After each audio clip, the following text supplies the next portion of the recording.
শুভ সকাল। কেমন আছো বন্ধুরা? এই তো আছি ভালো। ভালো না থাকলে কেউ কি চুলার পাড়ে আসতে পারে? ভালো আছি বলেই তো রান্না করছি। আসলে রান্নাটা আমার একটা প্যাশন।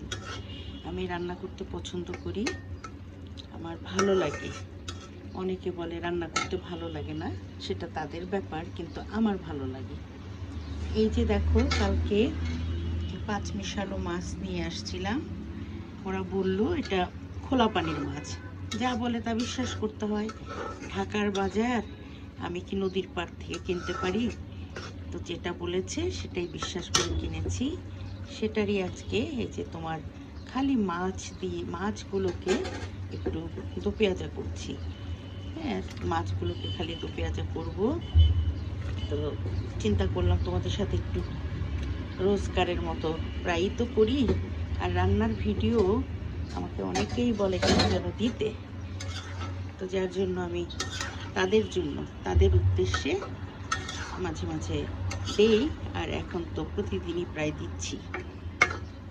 এই যে পাঁচমিশালো মাছ, এটার মধ্যে পাবদা আছে, তারপর কি বলে ঢেলান টাইপের, তারপরে ওই যে টাটকিনি, এগুলো কই আর শিঙও ছিল, ওগুলোকে আলাদা করে ফেলেছি।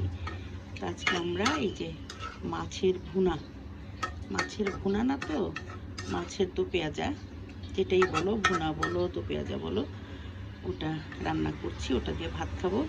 আর বেলে মাছ আলু দিয়ে একটু কষা করেছি, ওটা দেখাচ্ছি না এখন।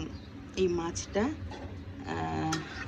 দেখি খেয়ে এটা যারা বলেছে ওরা সেটা সত্যি কিনা। যদি স্বাদ একটু অন্যরকম লাগে, একটু ডিফারেন্ট লাগে, অবশ্যই বিশ্বাস করব যেটা যা বলেছে তাই।